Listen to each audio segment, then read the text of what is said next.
Hello, welcome again my YouTube channel smart study KP. तो साथियों, my YouTube channel को subscribe करें। आज हम राजस्थान सामान्य ज्ञान प्रश्नोत्तरी के बारे में कुछ क्वेश्चन में लेके आया हूँ जो आने वाली एग्ज़ामों के लिए महत्वपूर्ण क्यूज हैं। तो साथियों, my YouTube channel smart study KP को सब्सक्राइब करें और बेल आइकन ऑन करें ताकि आने वाली नोटिफिकेशन आपको जल्दी से मिलती रहे और अपनी पढ़ाई समय पर चलती रहे। तो स्टार्ट करते हैं अपन question number first. Question number first. ये क्वेश्चन नंबर फर्स्ट पूछ रहा है कि केंद्रीय शुष्क अनुसंधान केंद्र कहाँ पर है और इसकी स्थापना कब हुई थी। तो केंद्रीय शुष्क अनुसंधान केंद्र ये काजर नहीं काजरी है। क्या है? काजरी। इसकी स्थापना 1958 में की गई थी जोधपुर जिले में। कहाँ पर की गई थी? जोधपुर जिले में की गई थी इसकी स्थापना। ऑस्ट्रेलिया व यूनेस्को की सहायता से इसकी स्थापना की गई थी शुष्क अनुसंधान केंद्र की। हाँ तो साथियों, यदि पूछ ले अपने को क्वेश्चन की केंद्रीय वन अनुसंधान केंद्र कहाँ पर है तो कहाँ पर आया हुआ है? आफरी में। कहाँ पर साथियों? आफरी में। ये आफरी भी जोधपुर जिले में है। इसकी स्थापना अपने को पूछ ले तो ये 1958 है। इसका उल्टा करना है, 58 का उल्टा 85 करना है। तो साथियों, इसकी स्थापना हो जाएगी 1985 में। नेक्स्ट क्वेश्चन, अपन क्वेश्चन नंबर 2 स्टार्ट करते हैं। क्वेश्चन नंबर 2 है भारत का आधुनिक भारत का भागीरथ। आधुनिक भारत का भागीरथ किसे कहते हैं? आधुनिक भारत का भागीरथ राव गंगार सिंह को कहते हैं। ये बीकानेर के शासक थे। के शासक थे। इन्होंने गंगनेर आदि कई नहरों का निर्माण करवाया राजस्थान में। इन्हें आधुनिक भारत के भागीरथ की संज्ञा दी गई है। अपन नेक्स्ट क्वेश्चन के बारे में अध्ययन करते हैं। Question number third. Next question के बारे में अपन जानते हैं कि क्वेश्चन नंबर थर्ड क्या है। क्वेश्चन नंबर थर्ड, मानव शरीर की सबसे छोटी कोशिका पूछ रहा है। मानव शरीर की सबसे छोटी कोशिका कौन सी है? तो साथियों, छोटी कोशिका है जो शुक्राणु है, स्पर्म है। ये शुक्राणु कहाँ पर पाए जाते हैं? मानव में पाए जाते हैं। यदि पूछ ले कि मानव शरीर की सबसे बड़ी कोशिका कौन सी है तो अंडाणु। तो क्या है? अंडाणु है। मानव शरीर की सबसे बड़ी कोशिका अंडाणु। और यदि ऐसे पूछ ले कि ऑल एवरीवन में सबसे बड़ी कोशिका है वो शुतुरमुर्ग का अंडा है। शुतुरमुर्ग का अंडा है। और पूछ ले कि सबसे छोटी कोशिका है तो माइकोप्लाज्मा सबसे जीवित छोटी कोशिका हैं। तो साथियों, अपन क्वेश्चन नंबर 4 के बारे में जानते हैं कि क्वेश्चन नंबर 4 क्या है।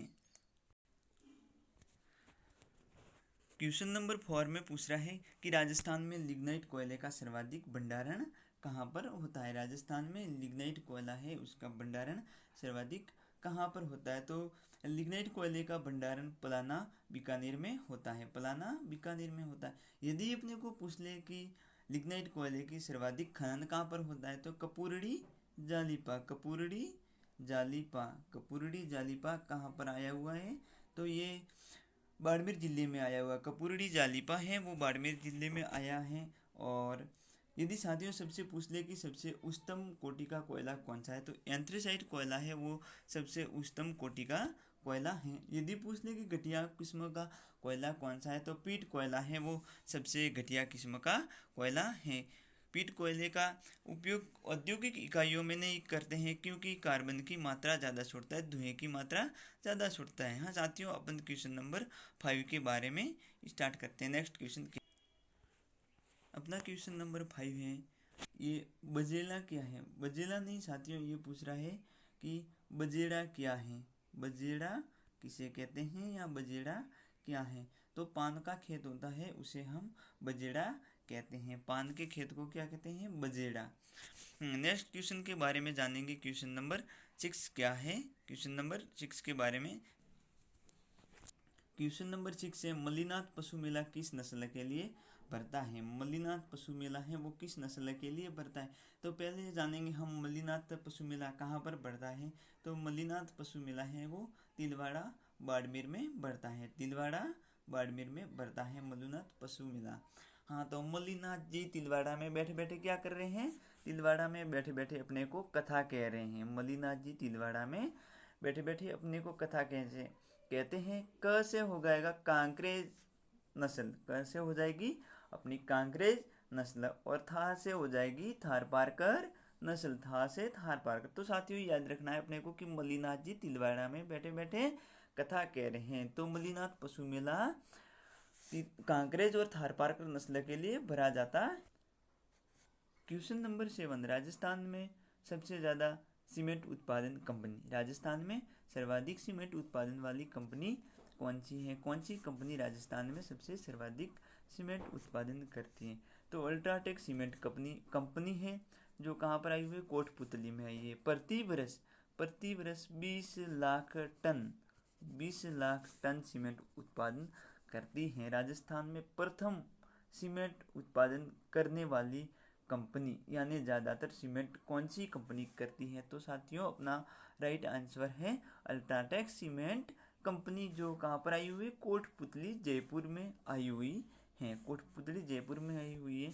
नेक्स्ट क्वेश्चन के बारे में बात करेंगे, क्वेश्चन नंबर 8 के बारे में। क्वेश्चन नंबर 8 है अपना, सर्वाधिक सेम की समस्या से प्रभावित जिला कौन सा है? कि राजस्थान में सर्वाधिक सेम की समस्या से पीड़ित जिला कौन सा है? जिला पूछ ले तो हनुमानगढ़ जिला है। कौन सा जिला है साथियों? हनुमानगढ़ जिला है। यदि पूछ ले कि सर्वाधिक सेम की समस्या से प्रभावित क्षेत्र या गांव कौन सा है, तो बड़ोपल गांव है। कौन सा गांव है? बड़ोपल गांव है। यदि अपने को पूछ ले कि सेम की समस्या के लिए निवारण के लिए कौन से वृक्ष लगाए गए, तो सफेदा के वृक्ष। कौन से वृक्ष हैं? सफेदा पेड़ के वृक्ष लगाए गए हैं। नेक्स्ट क्वेश्चन के बारे में हम जानेंगे, क्वेश्चन नंबर 8। नेक्स्ट क्वेश्चन है अपना क्वेश्चन नंबर 9 है, इराडी आयोग की स्थापना कब की गई थी? इराडी आयोग की स्थापना कब की गई? तो इराडी आयोग की स्थापना 1986 में की गई थी। इराडी आयोग की स्थापना, इसका उद्देश्य है कि रावी तथा सतलज नदी है, उसके अतिरिक्त जल का उपयोग करना। यह रावी और सतलज दोनों नदी है, उन दोनों नदियों में अतिरिक्त जल जब हो जाता है, उस जल का अपन उपयोग करेंगे। तो इसका उपयोग करने के लिए एक सरकार द्वारा इराडी आयोग की स्थापना 1986 में की गई थी। अब नेक्स्ट क्वेश्चन के बारे में अपन पढ़ते हैं, क्वेश्चन नंबर 10। क्वेश्चन नंबर 10 के बारे में जानते हैं। क्वेश्चन नंबर 10 है, भारत की प्राकृतिक गैस आधारित परियोजना कौन सी है? भारत की पहली गैस आधारित परियोजना है वो अंता परियोजना है, 12 जिले में आई है। कहाँ पर आई है? अंता परियोजना 12 जिले में है। ये 12 जिले में परियोजना है, भारत की पहली गैस आधारित परियोजना। ये राजस्थान तथा मध्य प्रदेश की संयुक्त परियोजना है। दोनों का 50-50% हिस्सा है। 50-50% दोनों का हिस्सा है। दोनों का हिस्सा 50-50% है। ये राजस्थान की पहली प्राकृतिक गैस आधारित परियोजना है। नेक्स्ट क्वेश्चन के बारे में अपन जानेंगे, क्वेश्चन नंबर 11। क्वेश्चन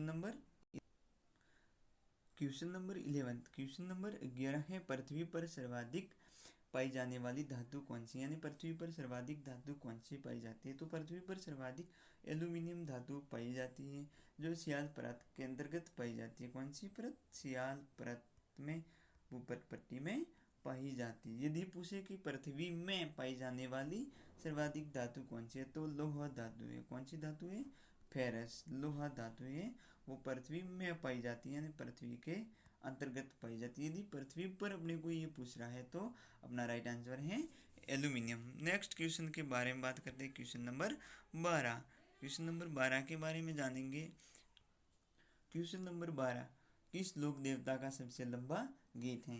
किस लोक देवता का सबसे लंबा गीत है? तो साथियों लोक देवता रामदेव जी का सबसे लंबा गीत है। यदि अपने को क्वेश्चन पूछ ले कि किस लोक देवी का सबसे लंबा गीत है, तो जीण माता का। कौन सी माता का? जीण माता का सबसे लंबा गीत है। जीण माता का सबसे लंबा गीत। यदि अपने को लोक देवता पूछे तो रामदेव जी। और साथियों एक क्वेश्चन और भी है कि किस लोक देवता को कवि के रूप में जाना जाता है? तो रामदेव जी को कवि के रूप में भी जाना जाता है। रामदेव जी को कवि के रूप में जाना जाता है। इन्होंने 24 बामणियाँ किताब लिखी थी, 24 बामणियाँ, 26 बामणियाँ इनकी किताब है रामदेव जी की। नेक्स्ट क्वेश्चन के बारे में जानते हैं। नेक्स्ट क्वेश्चन नंबर 13 है। क्वेश्चन नंबर 13, कोशिका की आत्मघाती थैली किसे कहते हैं? कोशिका की आत्मघाती थैली किसे कहते हैं, या कोशिका का सुसाइड बैग किसे कहते हैं? तो साथियों लाइसोसोम है उसको कोशिका की आत्मघाती थैली कहते हैं। क्यों कहते हैं साथियों कोशिका की आत्मघाती थैली? क्योंकि कभी कभार ये थैली है जो कभी कभार थैली है ये अपने आप फट जाती है। ये थैली है जो जल अपघटन का कार्य करती है। लाइसोसोम है जो जल अपघटन का कार्य करती हैं। नेक्स्ट क्वेश्चन के बारे में जानेंगे। Question number 14। क्वेश्चन नंबर 14 कौन सा है? क्वेश्चन नंबर 14, राजस्थान में सर्वाधिक लिंगानुपात वाला संभाग। राजस्थान में सर्वाधिक लिंगानुपात वाला संभाग के बारे में पूछ रहा है। तो राजस्थान में सर्वाधिक लिंगानुपात वाला संभाग है उदयपुर संभाग। कौन सा संभाग है? उदयपुर संभाग अपना राइट आंसर। यदि अपने को जिला पूछ ले कि राजस्थान में सर्वाधिक लिंगानुपात वाला जिला कौन सा है, तो डूंगरपुर जिला। कौन सा जिला है? अपना डूंगरपुर जिला अपना राइट आंसर है। यदि अपने को जिले के बारे में पूछे तो जिला अपना होगा डूंगरपुर जिला। संभाग के बारे में पूछे तो संभाग होगा अपना उदयपुर संभाग। उदयपुर संभाग है वो सर्वाधिक लिंगानुपात वाला संभाग है। नेक्स्ट क्वेश्चन के बारे में जानेंगे। Question number 15। क्वेश्चन नंबर 15 के बारे में अपन जानेंगे। क्वेश्चन नंबर 15, राज्य पुनर्गठन आयोग की स्थापना कब की गई थी? राज्य पुनर्गठन आयोग की स्थापना कब की गई थी? तो राज्य पुनर्गठन आयोग की स्थापना दिसंबर 1953 में की गई थी। दिसंबर 1953 में की गई थी। इसकी स्थापना 1953 की गई थी। इसके अध्यक्ष थे डॉक्टर फजल अली। इसके अध्यक्ष डॉक्टर फजल अली थे। और इस पुनर्गठन अधिनियम के तहत, इस पुनर्गठन आयोग अधिनियम के तहत पर भाषाई के आधार पर राज्यों का बंटवारा किया। भाषाई के आधार पर राज्यों का बंटवारा किया गया था। तो भारत का पहला भाषाई के आधार पर राज्य बना था वो आंध्र प्रदेश राज्य था। पहला कौन सा राज्य था?